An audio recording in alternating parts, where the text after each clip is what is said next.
Hey, RetconRaider here, and welcome to Phoenix Point Backer Build 2. This new pre-alpha build was just released a few days ago on July 3rd, and it expands on the original Backer build with new content, new quality of life features, and a whole bunch of new bug fixes. I'll admit, I really dropped the ball with Backer Build 1. I kept meaning to make a video about it, but it just ended up falling through the cracks. That's why I wanted to make sure that I jumped on Backer Build 2 in a much more timely fashion. Obviously, if you've been following the project closely, then you've probably already seen all this, but what the heck.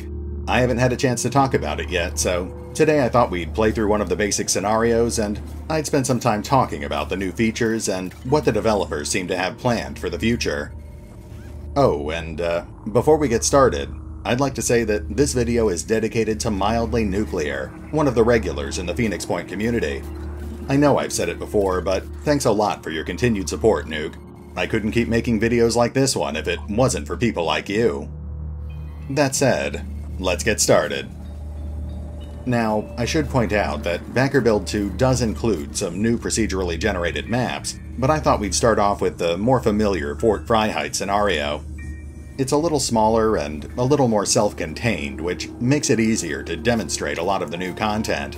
But I will try to find some time in the future to put together a second video showcasing one of the random maps. Let's dive in.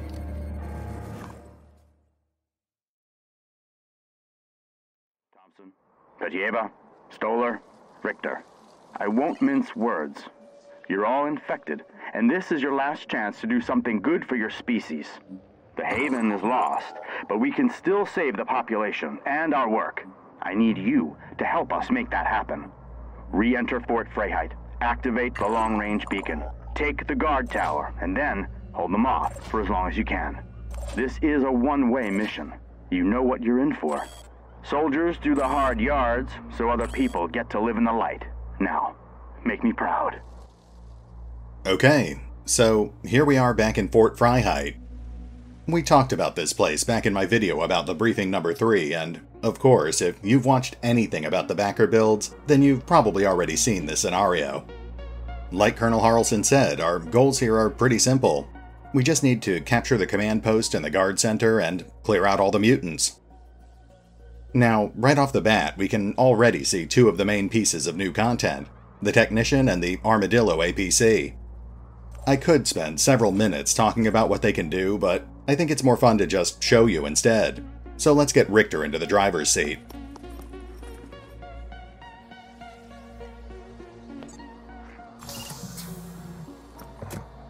There we go. Now we just need to clear the rest of the squad out of the way and we can start driving around.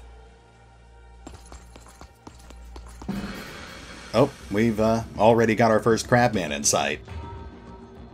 It's only a brawler, so we don't have to worry about him just yet. Anyway, the Armadillo is not only the first drivable vehicle, but also the first 3x3 unit to make it into the Backer build. Like the Crab Queen, it basically destroys anything it moves through, so it's important to keep an eye on what you're doing with it. In this case, I've made sure to get the rest of the squad well out of the way before we started moving it, but if we had moved them behind these barricades, for example, then they would be left without cover once the APC came driving by. Okay, let's park the Armadillo up front for now. You'll see why in just a moment.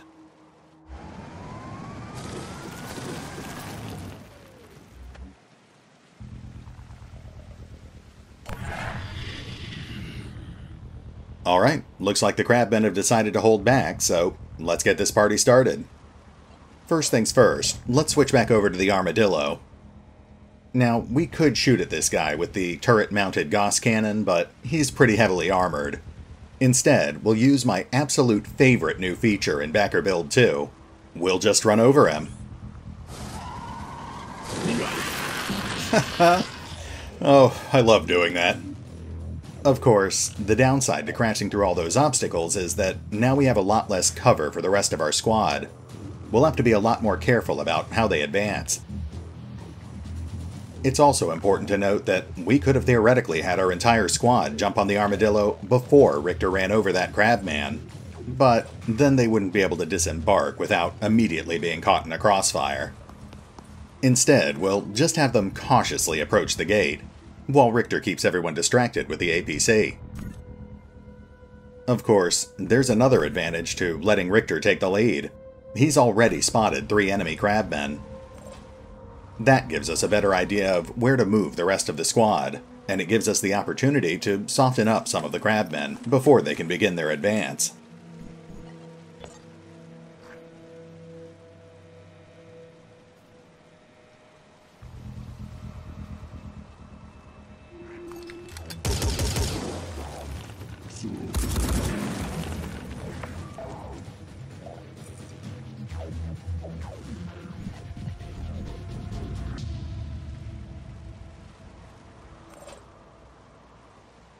Alright, let's end the turn by setting Thompson on Overwatch.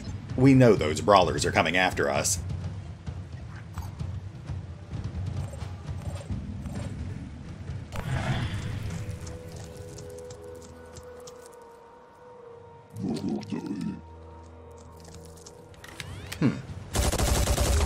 Not who I thought he was going to shoot at, but that's fine. 6 damage is pretty solid.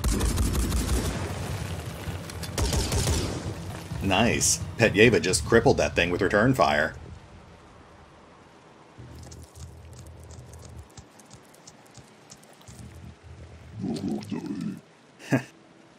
Alright, well, the Crabman Brawler didn't have enough turn units to both move up and attack us, so he made the interesting decision to park himself in the middle of our squad. We'll take care of him in just a moment, but first, let's have Richter thin out their range support.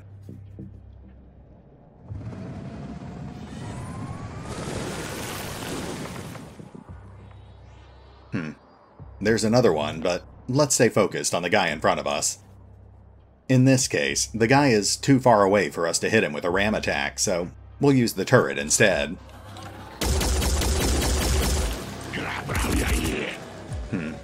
Not much of a hit there.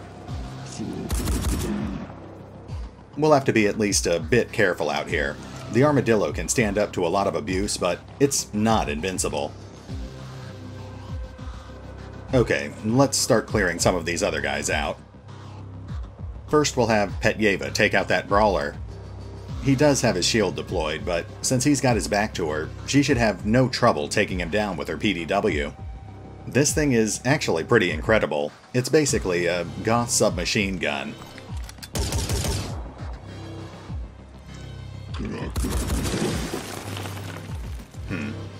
Actually, we should finish off that gunner before we take any more shots.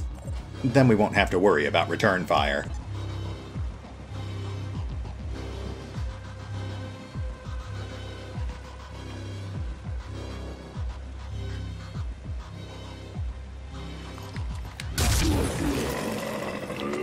Nicely done. Okay, now we can finish off that brawler. We've already taken out one leg, so we might as well take out the other. That'll do it. Now that he's going to bleed to death, we can basically just ignore him. The really crazy thing here is that the PDW only takes 25% of your turn units to fire. That means Petyeva could have actually fired 2 more bursts if she needed to.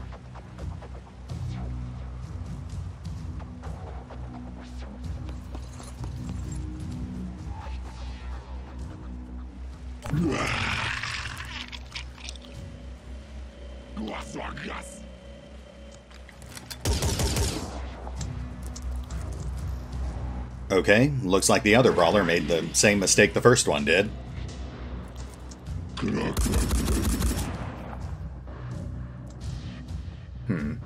And we can actually hear some aliens moving off screen, so there's still a few we haven't spotted yet. Now, I'd love to start the turn by running this guy down, but the Armadillo would end up clipping this impassable terrain here. That wouldn't actually end up hurting us, not in the current build anyway, but it would end the Armadillo's turn early. Let's just have Richter drive a bit closer, and we'll mow this guy down with a Gauss cannon. Not as clear as I'd like, but we should be fine.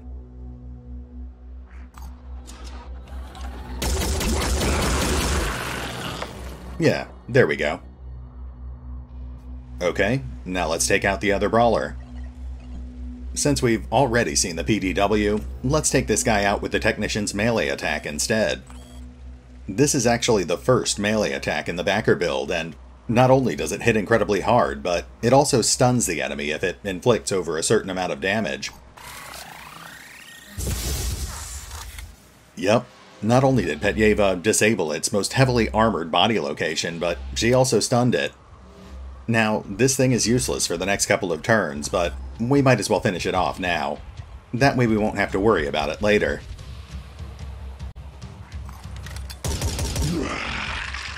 The developers have actually made it pretty clear that the final game will also include other options for melee attacks, such as the Infiltrator's Sword.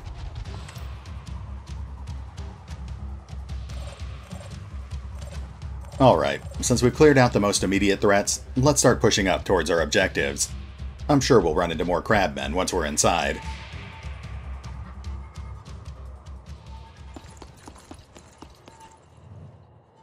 Oh, and there's one now.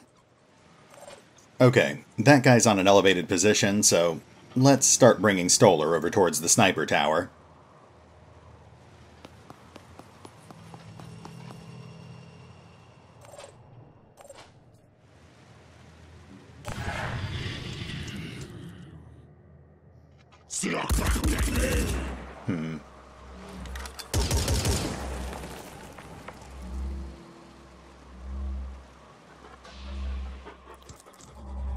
Oh, okay.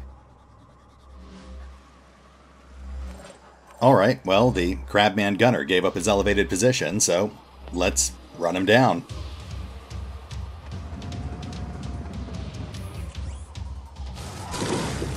Whoa, hold on. What did I end up hitting? There's clearly nothing there, but something stopped the armadillo. Wow, that is very disappointing. But, like I said, this is just a pre-alpha, and the armadillo is still pretty buggy. Anyway, Stolar should have a pretty clear shot at this guy. Yeah, that should be fine. We can't actually take this guy out with one shot, so we'll have to settle for disabling his gun arm.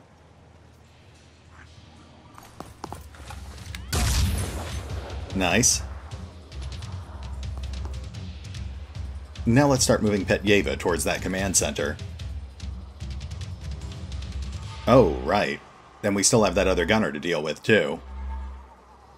Okay, let's have Thompson take a shot at him.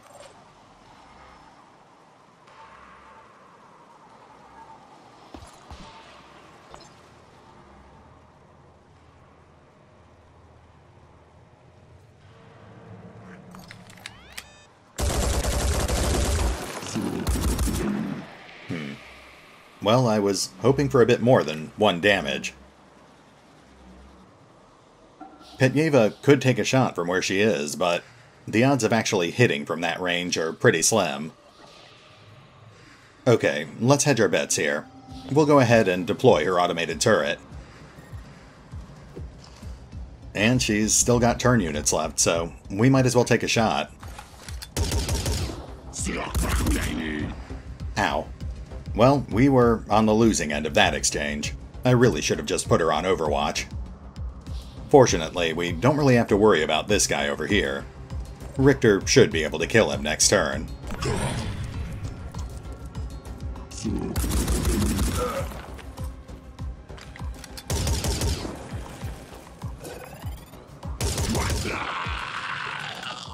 Nice.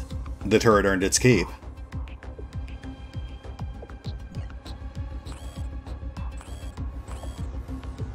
Okay, we should be clear to approach the command center, though I do think there's one more gunner hiding behind it.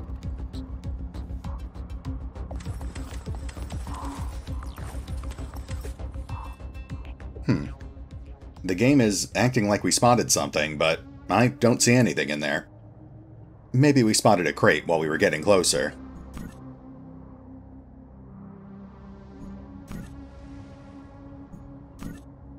Well, whatever it was, we can't see it now. The only 3 crates we've got in sight are behind us. We'll hold back for the moment. We need to heal Petyeva anyway.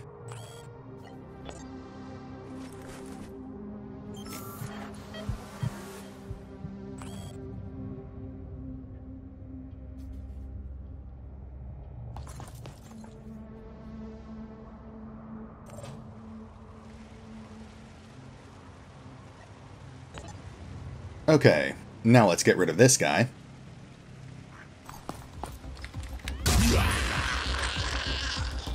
There we go.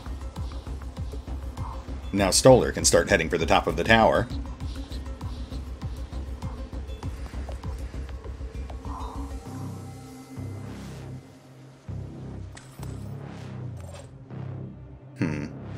We haven't picked up any crates yet, so let's have Richter start driving around and checking them out.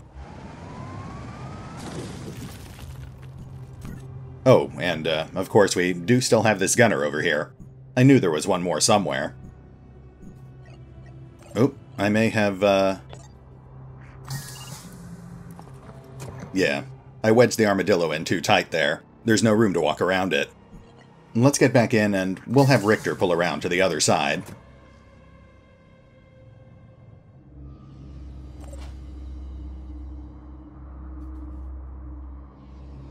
Yeah, that'll put him closer to another crate anyway.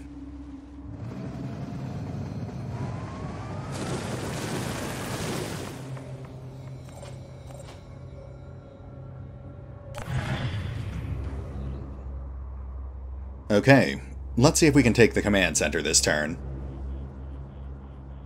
Can we rocket jump through the window? No, I guess that would have been too easy. Alright, let's have Thompson start going around the long way instead. Someone needs to take out that gunner. We'll have Petyeva start heading for the command center.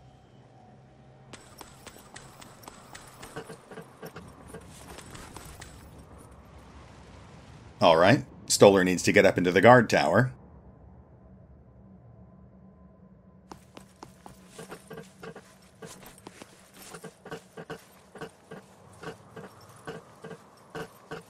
Now, prepare a defensive perimeter. It's only a matter of time before we're overrun. Let's go down like soldiers.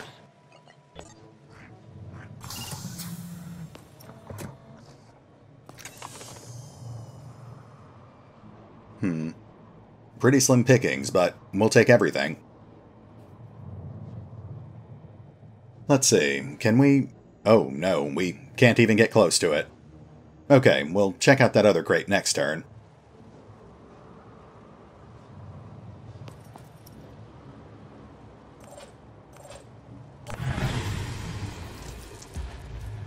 Alright, the gunner went up on the rooftop.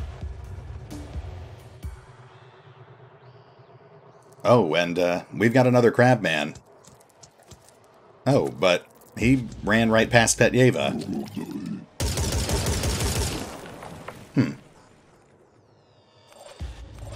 Well, I wasn't expecting 2 crabmen, but we shouldn't have any trouble dealing with this. Let's see if Stolar can soften one of them up.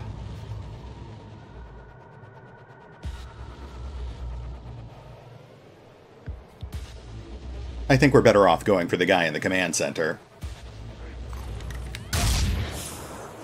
Nice. Now Petyeva should be able to finish him off.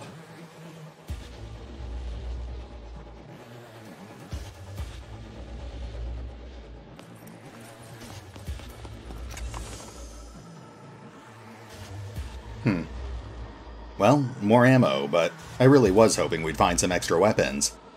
At least that missile will come in handy. Oh, you'll notice that they actually added a weight system to the inventory. They've still got a long way to go before the inventory system is finished, but they're working on it one piece at a time. At the moment, if we exceed that weight allowance, I think it actually reduces our total movement range.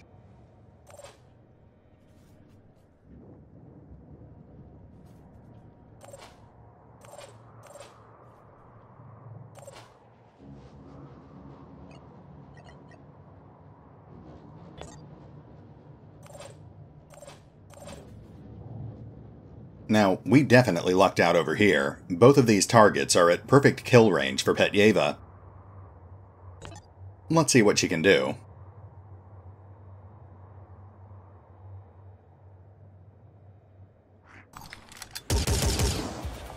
Nice, there's a leg disabled. Now let's bring her over here to finish off that gunner.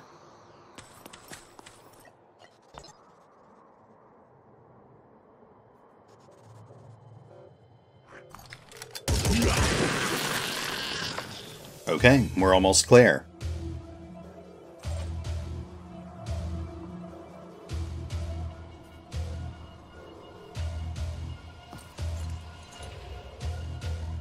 Thompson can't actually get to this other guy, but I'm not too worried about him.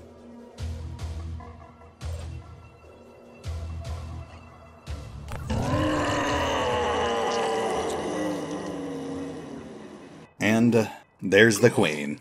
The new and improved Queen for Backer Build 2. She's almost identical to the Queen from Backer Build 1, but now she's kitted out with a full set of modular armor mutations.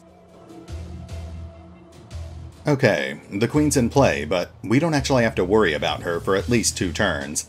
Let's grab the command center for now. Well done, team. We're receiving your camera feed and confirming hostiles. Oh, shit. There's a big one coming. Get ready. Thanks for the timely warning, Colonel. Alright, let's get Thompson onto the wall. He can't actually climb ladders with his power armor, so we'll have to rocket jump him up there.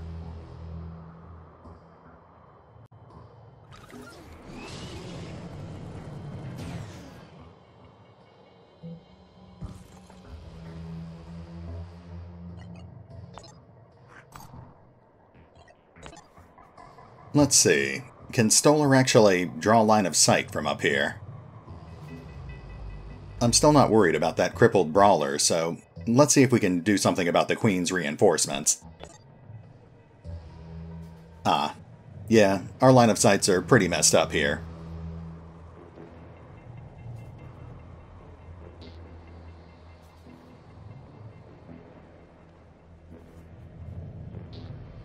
I guess we might as well try shooting through this gap.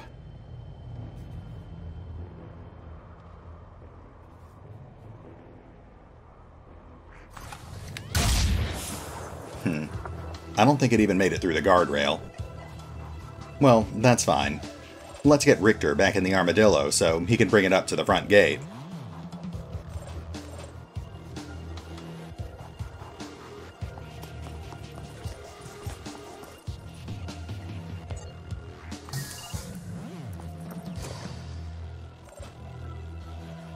It's actually interesting to note that in the current backer build, the Armadillo is treated as a separate unit.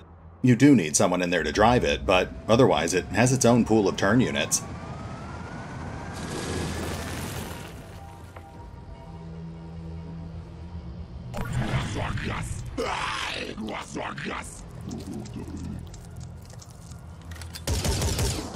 Nice, there's a glancing hit.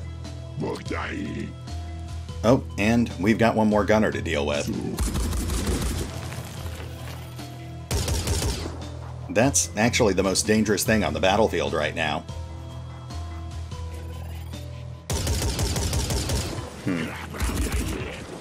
The turret can't really do much at this point, but at least it's keeping them distracted.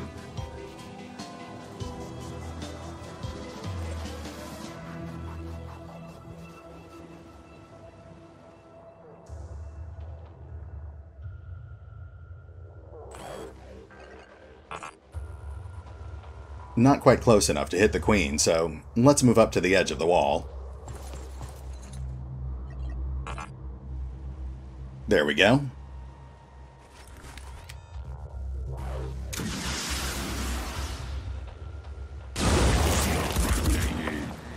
It's not much, but it's a start.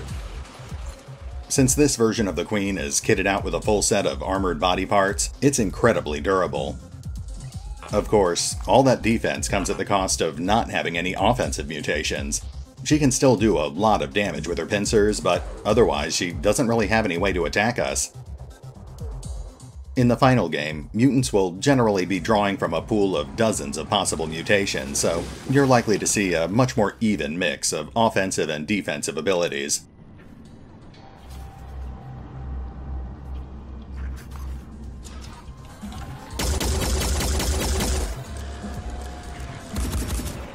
Nice. That was more effective than I was expecting.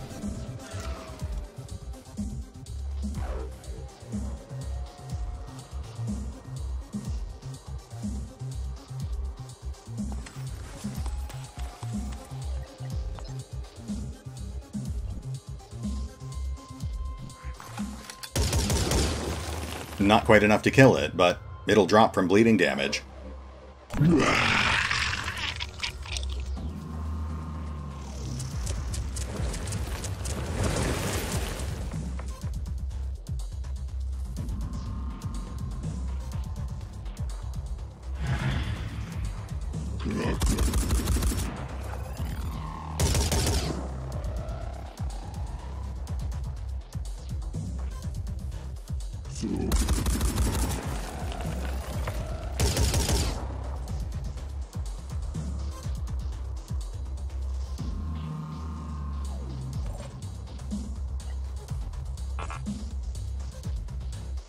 Alright, we cleared out the brawlers, so now we can focus on the Queen.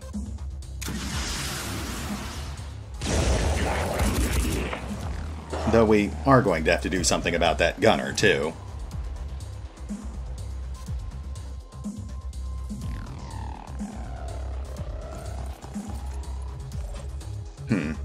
Let's see if Stoller can get line of sight.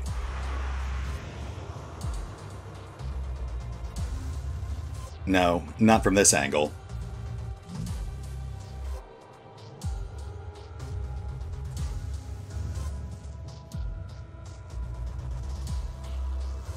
Alright, let's move him up to the wall. He should be able to get a better shot from there.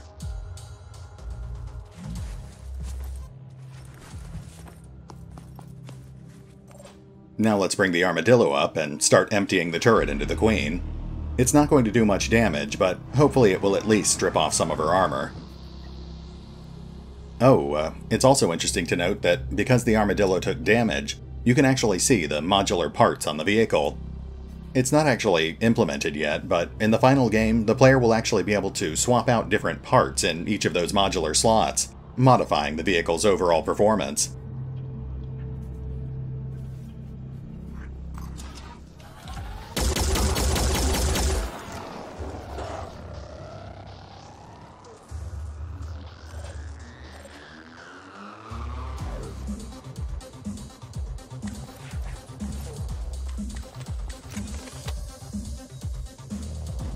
Oh, nice. That's a lot of extra explosives. In the current build, Petyeva can actually solo the Queen by keeping her stun-locked with her melee attack, but that's a little too cheesy and obviously not working as intended. We'll just stick with more conventional tactics for now, like grenade spam.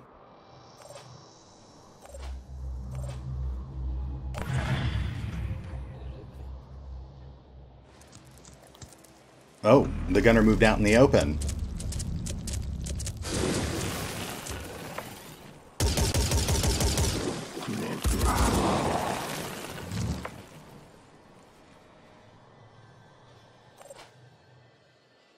Alright, Thompson's out of missiles, so let's have him start laying into the Queen with his machine gun. It's not going to do much, but like with the turret, every little bit helps.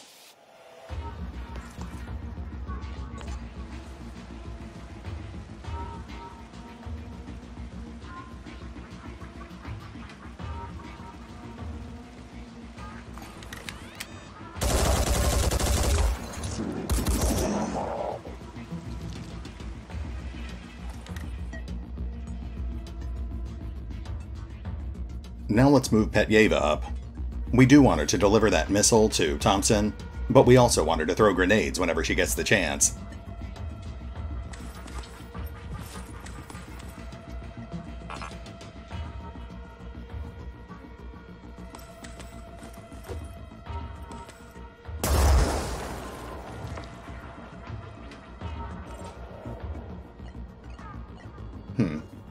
We could keep tearing into the Queen with the Gauss turret, but let's see if we can bottleneck her at the entrance.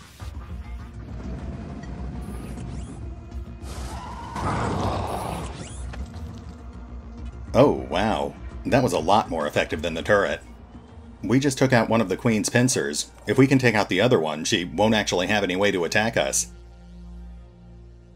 It's going to take the Queen at least a couple of turns to tear through the Armadillo, so let's get Stoller up on the wall to finish off that gunner. Not enough turn units to actually attack, but that's fine. Richter just bought us some extra time.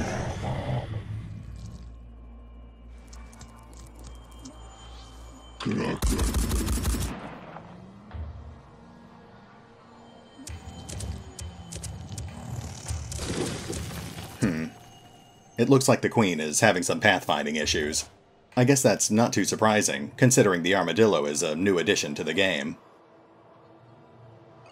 Well, like I said, we don't want to cheese her to death, so we'll have Richter back off in a moment. That should hopefully get her back to normal.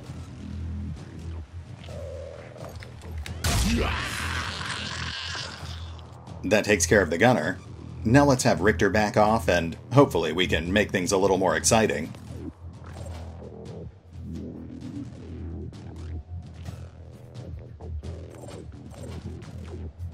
Of course, we're still going to keep pelting the Queen with attacks in the meantime.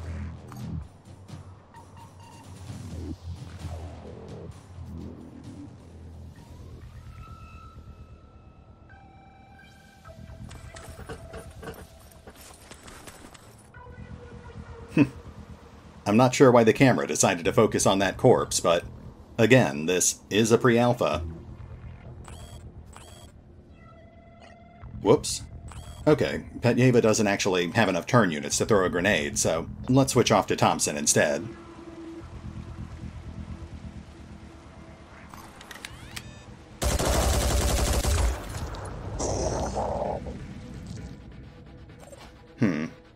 She's still pretty durable.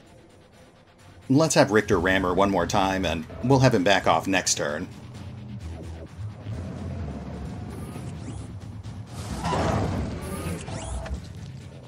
Honestly, that ram move is pretty powerful. I wouldn't be surprised if they end up nerfing it in the next patch. Yeah, she's definitely still stuck. I actually feel kind of bad just beating up on her like this. Alright, Richter, back it up. We'll just nickel and dime her to death, the old-fashioned way.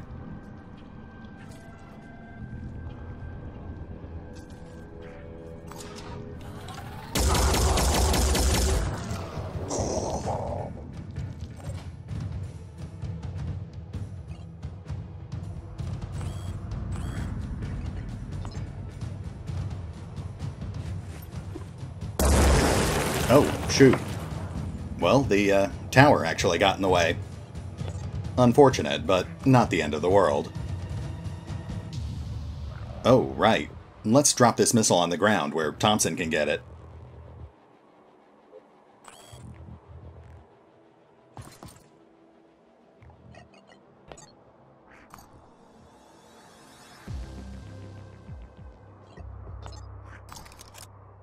Locked and loaded. Though we will have to wait till next turn before we can actually fire it.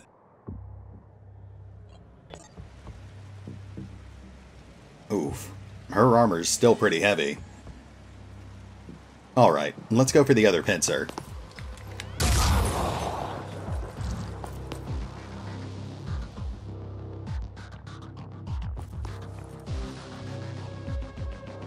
Petyeva does have enough turn units left to take a shot, but I don't think there's much point. Yeah, her PDW can't actually get through that armor.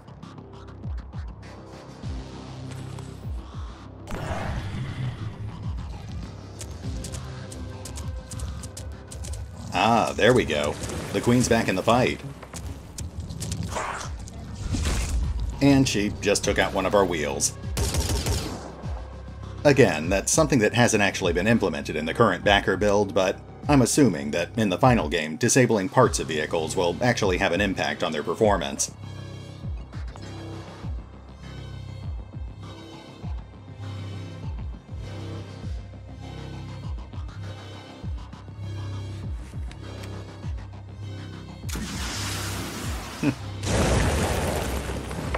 Right through the tower window. That's how it's done, Petyeva. Okay, at this point we've basically won, so let's try to wrap this up. Oh, and let's try to avoid causing any collateral damage here. In the current build, if your turret gets destroyed, it actually counts as losing a teammate.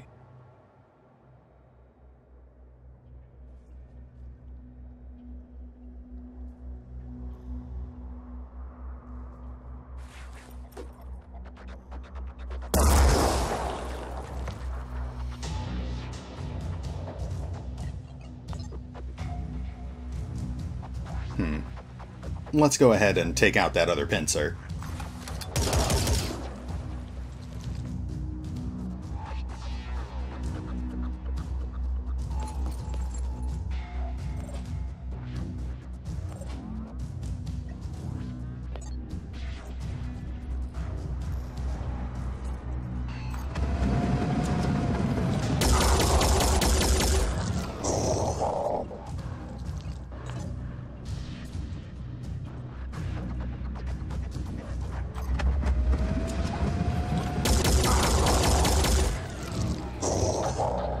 Okay, she's pretty much helpless now, so we can finish her off at our leisure. Of course, if this was the full game, then she'd actually try to retreat about now. Giant boss monsters like this one are actually intended to be persistent, recurring characters, so they won't stick around if they're in a certain death situation.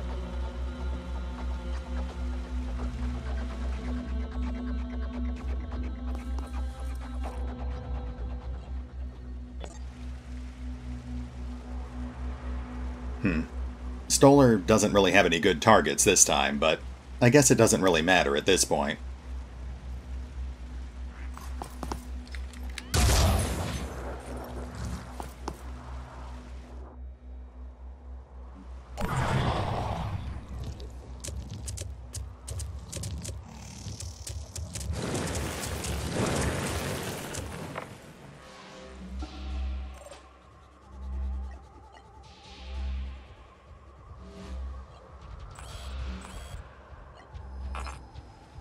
Whoops. Well, we definitely don't want to take that shot.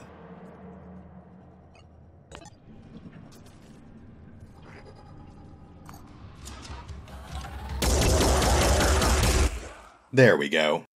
Once again, New Jericho is victorious. You did it. I'm proud of you. For remaining loyal to the principles of New Jericho and helping us secure Project Hecate. Yeah, thanks, Colonel. Of course, if you've actually read briefing number 3, then you know that Colonel Harrelson actually ordered Thompson to execute the rest of the team right after this. So, it's a bit of a bittersweet victory. Though it's interesting to note that, based on the wording of some of the stories, like the Legend of Fort Bacon, some of the team members might have actually survived. Anyway, hopefully this gives you a better idea of what's new in Backer Build 2.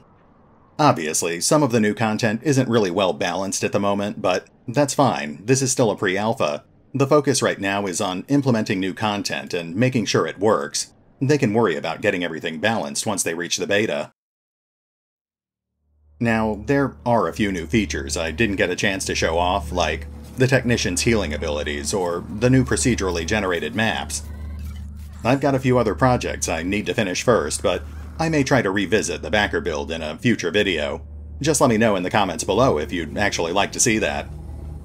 But for now, this is RetconRaider, signing off. Thanks for watching.